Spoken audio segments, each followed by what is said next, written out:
1870 left a scar across the military psyche of France. In the muddy fields outside Metz and the brutal encirclement of Sedan, the French army had been humiliated. This failure was not due to a lack of courage, it was caused by catastrophic technological inferiority. As while the French infantry, armed with the new Chassepot rifle, could hold their own, their artillery was a rusting relic. The bronze French guns were slow to reload and choked by the blinding, acrid smoke of black powder. They were systematically dismantled by the superior steel breechloaders of the Prussian Krupp guns. The crucial difference was speed and distance. French gunners were forced to watch as the enemy batteries operated outside effective French range, delivering relentless, accurate fire. The political imperative became absolute. France must never again face a technological disadvantage on the battlefield. A generation of engineers, driven by this national shame, began a frantic, high-stakes race for parity. They knew the essential components were available, but they had not yet been properly assembled. New nickel steel promised barrels strong enough to handle immense pressures. Charles Regon de Bange had already perfected the obturator, a cork and asbestos pad that sealed the breech against gas leakage. This invention paved the way for higher velocity shells. Most critically, chemist Paul Vaillet delivered poudre blanche, smokeless powder. This poudre was a revolution in itself. It was 3 times more powerful than black powder, yet it left no massive cloud of white smoke to obscure the target or betray the gun's position. And after edge, that this very power created the ultimate engineering nightmare: recoil. When a gun fires, Newton's third law demands an equal and opposite reaction. With the new, powerful propellants, the cannon carriage, often weighing over a ton, would rear back violently. It would leapfrog meters across the ground. The crew would then have to manually reset the carriage, re-aim, and relay the gun after every single shot. Trapped by physics, the rate of fire remained agonizingly slow, and for years, development teams at the Atelier de Construction de Puteaux, known as APX, wrestled with this fundamental problem. They tried everything: pneumatic pistons, complex springs, even burying the carriage in a deep trench, that all failed to deliver the necessary combination of absorption, stability, and speed. The entire future of French artillery rested on a mechanism that could allow the barrel to slide backward on the carriage. This mechanism had to absorb its own tremendous kinetic energy and then smoothly return to the firing position. Crucially, the carriage had to remain fixed, its sights still aligned on the target. This was the long recoil mechanism, and by many, it was deemed impossible. The impossible became reality in 1897. It was distilled through the relentless efforts of Commandant Joseph Albert Deporteur and refined into a working system by Captain Charles St. Clair de Ville. Their solution was the hydropneumatic recuperator, a marriage of oil and air. The proving ground at Sattery felt heavy with expectation and professional rivalry on the day of the final demonstration. Officers gathered, rigid in their blue uniforms, watching the sleek new 75mm gun. It was mounted on a revolutionary carriage that looked strangely low to the ground. The air was cool and damp, carrying the metallic tang of fresh grease. Captain de Ville stood beside the gun crew. The chief gunner slammed the single-piece brass casing into the fast-acting breech block. The breech clicked shut with a sound that was both precise and final. Fire! A blinding flash followed by a sharp, deafening crack filled the air. The observers flinched, bracing for the familiar shriek of wheels dragging backward and the carriage rearing up. But the carriage remained utterly motionless. It sat anchored to the earth. Instead, the polished nickel-steel barrel shot rearward, disappearing into its own housing, moving perhaps a meter along the rails. There was a low hydraulic sigh as the oil absorbed the momentum. This was followed immediately by a pressurized hiss as the compressed air pushed the barrel forward again. Thump. The barrel was back in battery. It was ready. The gunner, without adjusting the trails or the sights, immediately pulled the lanyard again. Crack, hiss. Thump, hiss. Thump. The speed was unbelievable, a rhythmic mechanical violence. Because of the smokeless powder, the target remained clearly visible through the sights. The officers watched, stunned, as the gun crew worked in a blur, feeding rounds into the breech. The brass shell casings ejected in a continuous stream, glittering as they spun away. 10 rounds in 30 seconds, then 20 rounds in a minute. The gun was firing faster than most rifles. This was not just an improvement, it was an extinction-level event for old-style artillery. The 75mm M1897 had solved the recoil problem completely. It transformed the cannon from a cumbersome, heavy machine into a rapid-fire weapon of surgical precision. A wave of astonished, almost fearful realization swept through the observers. The French had not achieved parity. They had leaped a generation ahead. This single innovation, the fixed carriage and the hydropneumatic mechanism, meant that for the first time in history, artillery could keep pace with infantry. It could deliver a continuous, devastating wall of shrapnel and high explosive. The age of the quick-firing field gun had dawned. Driven by the memory of 1870, France stood alone at the summit. The race to catch up was now on, and the rest of Europe was already years behind. The news of the French 75mm M1897 rippled through the war ministries of Europe like a shockwave. It was not just an incremental improvement, it was a total reset of the rules of engagement. Every major power scrambled to acquire the technology or reverse engineer the principles. Germany, already proud of its new 77mm field gun, suddenly realized they were fielding an obsolescent weapon. The race was now on to copy the hydropneumatic system. But France held the key, guarding the design details of the recuperator with a fanaticism usually reserved for religious relics. 4 years after its adoption, the Soixante Quinze received its first public, international proving ground. That proving ground was the dust-choked plains of China during the Boxer Rebellion. It was the summer of 1900, brutally hot and humid. Outside the besieged legations of Peking, a combined force of 8 nations prepared for the final assault. Major August von Hacke, a German observer attached to the Allied command, watched the deployment with a professional, skeptical eye. The air was thick with the scent of unwashed men, stale sweat, and the sharp metallic tang of the coastal humidity. The initial Allied bombardment began as a chaotic slow-motion affair. Von Hacke watched the British 12-pounders and the older German field pieces fire. Each discharge resulted in a massive, blinding cloud of white-grey smoke that billowed high into the sky. The smoke hung heavy in the still air. The gunners waited, coughing, for the smoke to clear enough to see the impact point. They then wrestled the heavy carriages back into position, manually relaying the sights. The rate of fire was perhaps 2 rounds per minute, laborious and imprecise. Then the French battery opened up. Von Hacke felt the difference in his chest, a sharper, cleaner impact of sound. There was no smoke cloud, only a thin, bluish haze of residual propellant that quickly dispersed. The French gun crew worked with a horrifying, mechanical efficiency. The chief gunner stood straight, his eye glued to the fixed sight. The loader, a blur of motion, slapped the brass casing into the breech. Crack! The noise was immediate and brutal. The carriage did not move. The barrel recoiled, hissed, and slid back into battery with a soft hydraulic thump. Crack, thump, crack, thump. The rhythm was relentless, like the fast-beating heart of pure destruction. It was, effectively, a machine gun that fired high-explosive shells. Major von Hacke instinctively counted the rate of fire, 5 rounds in 10 seconds, then 10 in 20. The target, a heavily fortified gatehouse, was being systematically disassembled. Shrapnel burst precisely in the air above the fortifications, raining down on the defenders and scything them in rows. The sheer volume of fire was overwhelming to watch. That gatehouse, which had easily shrugged off the slow, scattered fire of the older Allied guns, was reduced to splinters and dust in under 2 minutes. The spectacle was terrifying because this was not merely better artillery, it was a new category of weapon, one that could sweep an open field clean of life before the defenders could even think about returning fire. The German major scribbled furiously in his notebook, the ink running slightly in the intense heat. The French had done it. They had perfected the tool that they believed would dominate the modern battlefield.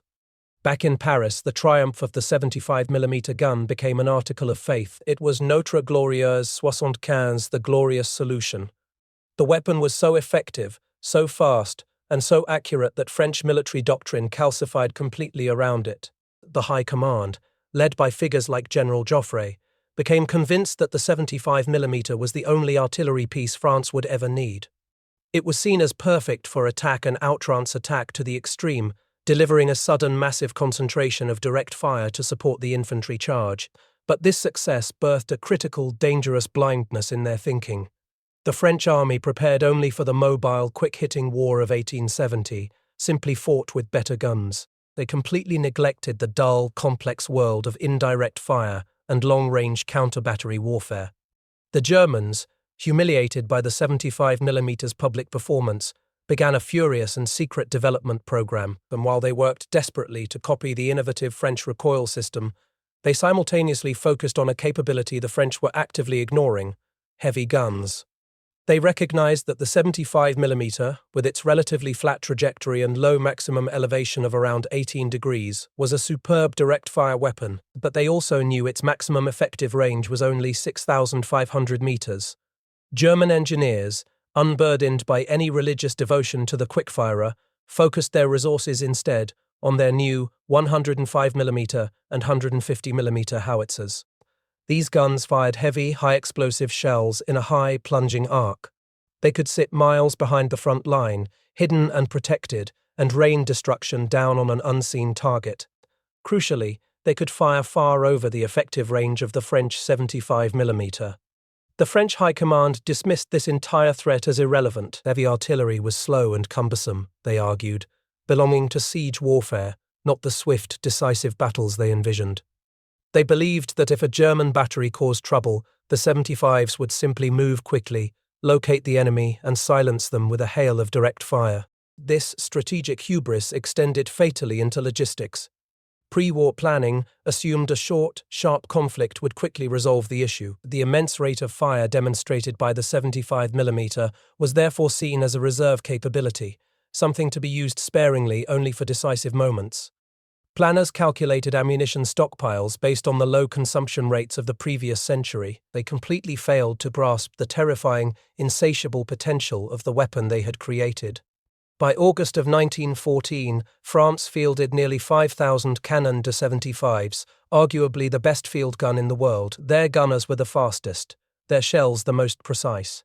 But they possessed negligible heavy artillery, and their doctrine was a relic of Napoleonic thinking, focused entirely on offensive momentum. They went to war with a weapon designed specifically to win a quick fight, but they lacked the ammunition and the strategic depth required to fight the protracted, grinding conflict that was about to consume Europe. They had built the Ferrari of field guns, but they had forgotten to fill the gas tank, and they had ignored the threat of enemy armor lying just over the horizon. The initial days of the Great War were a dizzying blur of movement. This was exactly the kind of swift, decisive conflict the Soixante-Quinze had been engineered to win.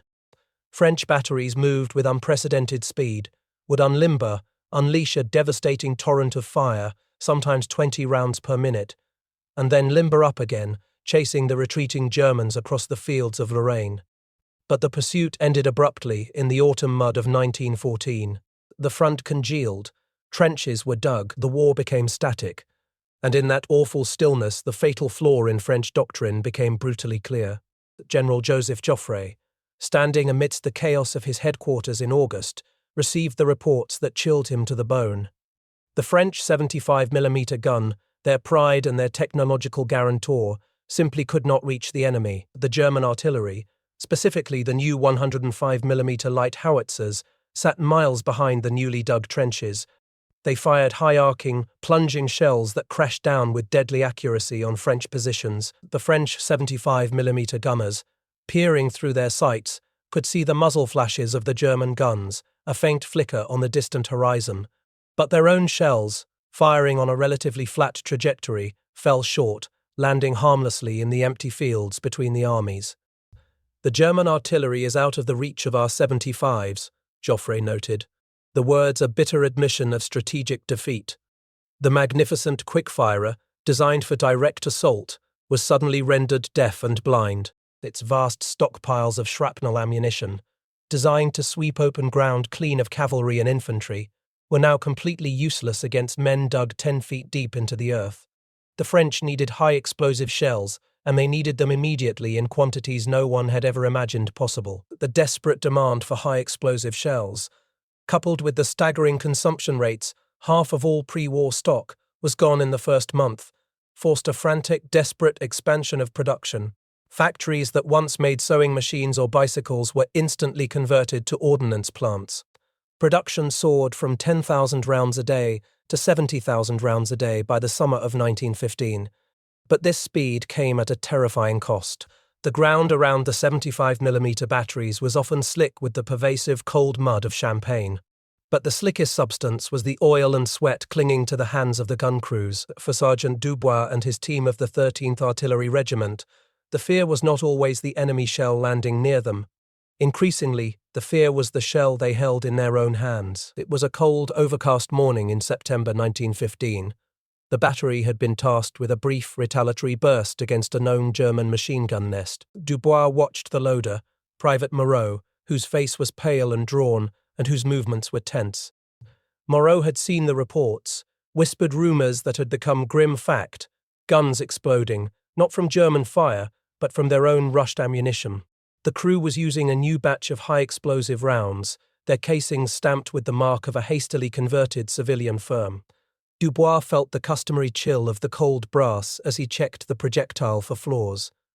It felt solid, normal. "Load," he ordered, his voice tight with controlled anxiety. Moreau slammed the round home into the breech. The heavy mechanism clicked shut. Dubois gripped the lanyard, his eye momentarily leaving the sight to look at the fixed, polished barrel of the 60 Queens. It was their protector, their glory, their infallible machine. He pulled the cord. Immediately the sound was wrong. Instead of the sharp, clean crack of the charge igniting and the shell whistling away, there was a deafening, wet whoomp, a sound that was far too close, far too deep. The gun did not recoil properly at all.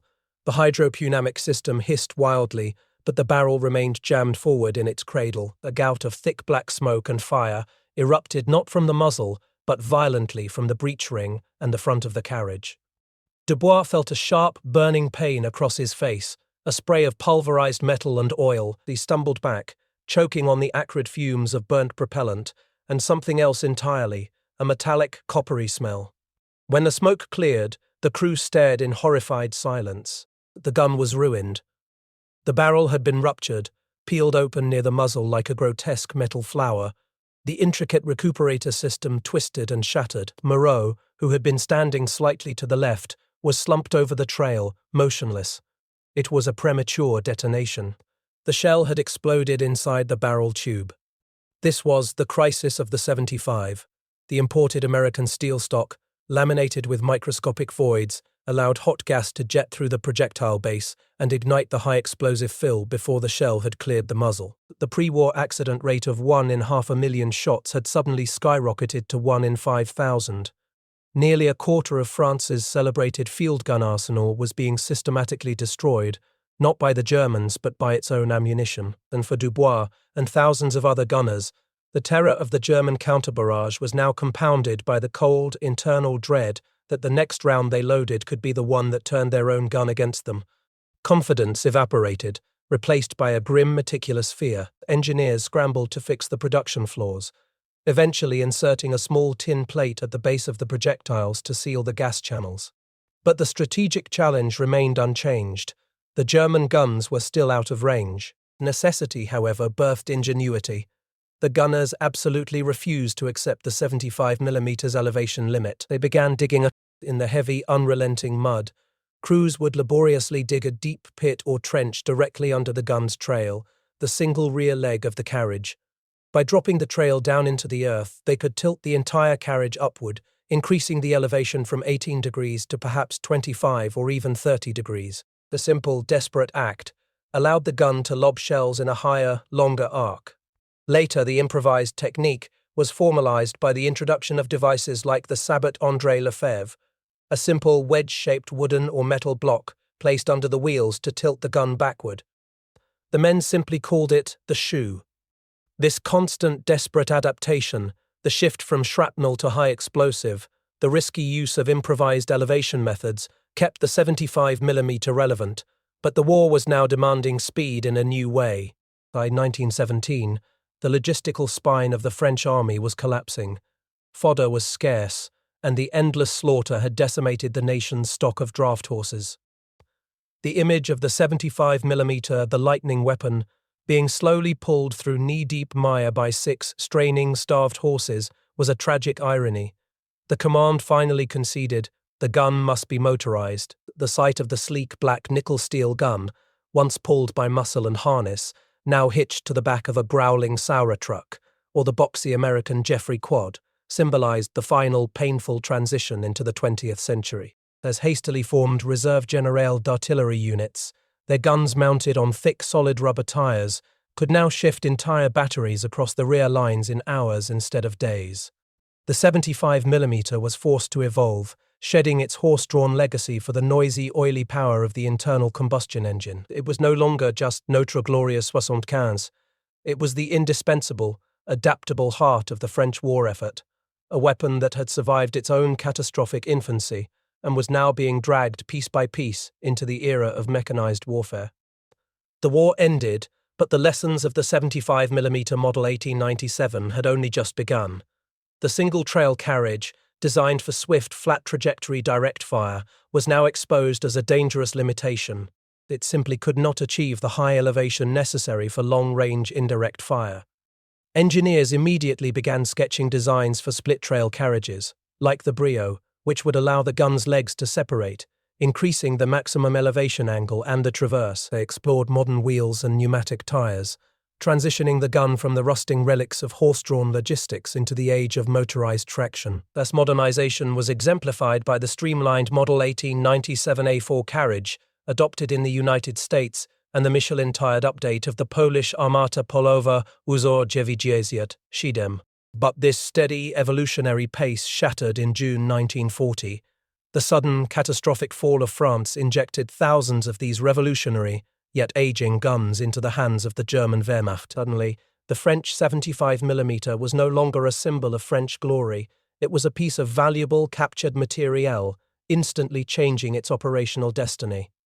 The German army needed field guns, but more critically, they needed anti-tank weapons. The war in the East, beginning in 1941, brought German troops face-to-face with the terrifying, sloped armor of the Soviet T-34 and the heavy KV-1 tanks. The standard German 3.7cm Pak-36 was famously nicknamed the door knocker. Desperate for a quick, cost-effective solution, German ordnance officers looked to their massive inventory of captured French guns. The challenge was immediate. The French gun's carriage was still too low and too narrow to track the fast-moving Soviet tanks effectively. The solution was a brutal, ingenious hybridization. Engineers took the barrel and breech of the captured French 75mm, designated the 7.5cm FK2301, and mounted it onto the robust, modern split-trail carriage of the German 5cm Pak-38 anti-tank gun. They added a distinctive Solartherm muzzle brake to handle the blast. The result was the 7.5cm PK9738, a mechanical mongrel, nicknamed the Mulatti by the crews who served it. On the frozen, desolate plains outside Leningrad in the winter of 1942, Sergeant Klaus Richter felt the bitter, paralyzing cold seep into the bones of his hands as he guided the loader. The Pak-97/38 was dug into a shallow, snow-covered revetment. The gun carriage, a familiar German design, shuddered with the effort of holding the unfamiliar French barrel. Through the shimmering heat haze rising off the barrel, Richter saw them. 3 T-34s were moving slowly but relentlessly across the white expanse, their tracks grinding protest against the frozen earth. "High explosive ready!" Richter yelled, his voice muffled by the collar of his greatcoat. "Wait, wait!" the battery commander snapped. "Use the new rounds, HL/C." The loader, his breath fogging, slid the round into the breech. It was a strange, blunt-nosed projectile, marked with the internal code Grey 38 HLA-shaped charge warhead. This was the key. The 75mm barrel, despite its age and low velocity, could launch this revolutionary munition. The shell relied not on kinetic energy, but on chemical reaction to burn a hole through armor. The first T-34 closed the distance. It was less than 300 meters away.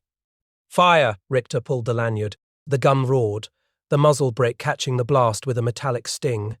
The projectile traced a slow arc toward the tank. It struck the glacis plate, the dreaded sloped front armor, with a blinding yellow flash and a sharp crack. A plume of thick, oily black smoke instantly erupted from the point of impact. The T-34 slowed, then stopped, its turret beginning a slow, drunken spin before freezing entirely. The 75mm gun, a design conceived to sweep horse cavalry from the field with shrapnel, had just killed the most advanced medium tank in the world. It accomplished this using a shell that did not even exist when the gun was invented. It was a cheap, expedient miracle, costing the Wehrmacht only 8,000 Reichsmarks per conversion, and it bought them precious time. Across the Mediterranean, the gun was achieving similar desperate feats of ingenuity. Following the fall of France, the remnants of the French army, the Free French forces, were now fighting in the scorching, blinding deserts of North Africa. They possessed few modern weapons, relying instead on captured British stocks and what they could salvage, the enduring French 75mm.